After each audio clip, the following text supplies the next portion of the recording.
Okay, so today I'm here to talk to you guys about health and fitness, one of the things that I strive for with my job requirements and everything. The need for attention comes from America. Right now we're in a crisis with being overweight and very unhealthy. The reason why we need a little bit of attention to this is because our future generations could be affected and actually are being affected right now. Body mass index is a measurement of body fat in the body. It's all according to height and weight. Sometimes it's off, sometimes it's on. But right now any BMI that's over 30 is considered overweight. Where this can be flawed is, for instance, I'm 5'9", I'm 175. Technically I'm overweight even though my body fat percentage is only 9%, which flaws because I'm not overweight. But according to the national average it can just levy out. So sometimes it can be flawed, sometimes it's right on. So the problem, many people are looking at their increased weight as not so much of a problem. That was Sharon Kirky. She has an article online.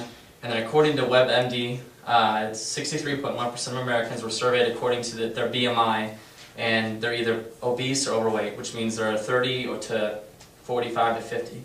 The problems that affect it affects nearly every system in the body. It can range from anything, which I'll show you here right now. These are just a few causes: hypertension, which is high blood pressure, high cholesterol, joint problems, gastrointestinal problems, which can lead to all seriousness, and then also social issues. For every pound of body fat, here's a little fun fact, 0.3 miles of blood vessels are added. So you can imagine how much on the heart it takes, how much pressure it takes on the heart to be able to pump all that blood through all that fat, which makes it easier because muscle is full of blood vessels. It makes it a lot easier to be able to pump blood. 90% of the fat men and women said that friends or relatives have ridiculed them or made nasty comments to them about their weight. That was Dr. Rothblum. That shows exactly what I mean by social issues. I mean, if you're obese or overweight, people have a lot of problems with that, and they think that it's a lifestyle. They think it's very nasty or not good. Some opinion of other people could be that it's their life. Let them live the way they want to. The problem is, if you eat wrong and you're not doing it, you may not really have a life. You could die from a heart attack at 40, and it wouldn't really make sense as to how you would live. Also, most people are very aware that they have a problem and that they're very obese. They just don't want to take certain steps to be able to get it done, and they're not actually happy with it. Granted, there's some people that just love being obese, but they don't realize the consequences until they die at 45 or 50. Fixing the problem is very simple. Losing weight and exercising regularly. It's hard to, it's easy to say it now, but when you get older, sometimes people don't want to do it. BMI, if you start dieting right, and you do it right, you can reduce it very gradually, very easily. According to the CDC, 2.5 hours of physical activity a week is what they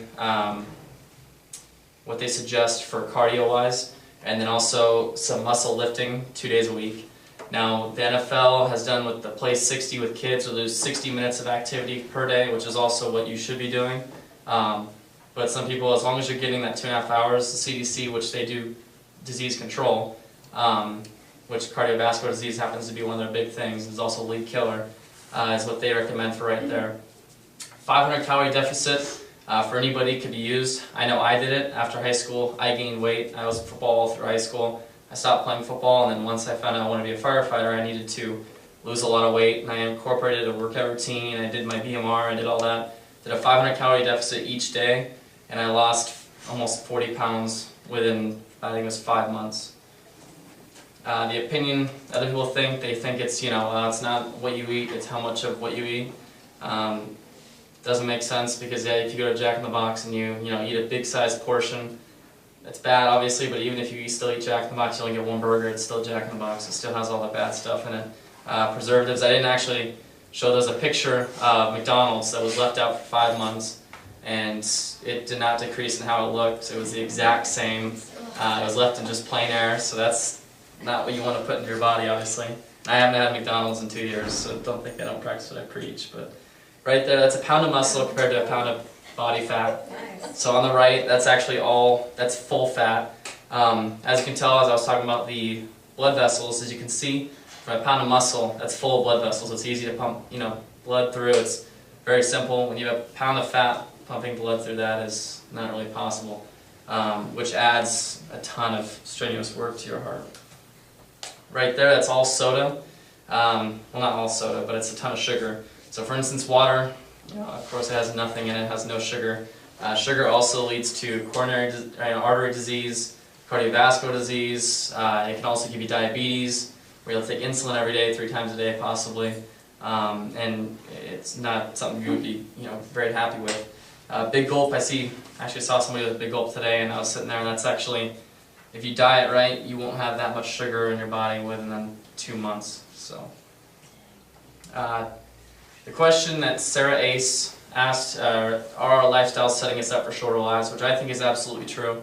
I think that, granted we have modern technology, sciences that have gone more and more that make us live longer with certain things, but if we keep eating the right, the way that we are now, with McDonald's and everything, it only sets us up for failure. The problems continue. It's pretty apparent. You're going to have kids that are going to live less, shorter lives. They're not going to be very healthy, and I see it, today. Even with my little brother, he was way overweight. He had 100 pounds at 5 years old. Very overweight. So we just basically cut his diet down, made him join football. He got all these things down. He dropped down 40 pounds. And then if the problem is fixed through my solution of dieting and BMI and 500 calorie deficit, and you just show them exactly what kids can do to basically just lose that weight and make sure that they don't get overweight and can live long, I think we can solve, make it to a less obese America and make everything become okay. And then here's the fun fact for you guys. A jumping jack burns half a calorie. 1,000 jumping jacks equals 500 calories burned. So if you do 1,000 jumping jacks a day, which I know sucks, but we're used to it with what I do. So 1,000 jumping jacks a day equals 500 calories. If you do 1,000 jumping jacks per day, that's actually 3,500 calories is a pound of body weight. You do 1,000 each day for 7 days straight, you burned a pound. So even as long as your eating habits are correct, if you're still eating McDonald's, it really doesn't matter. And that's it. Thank you.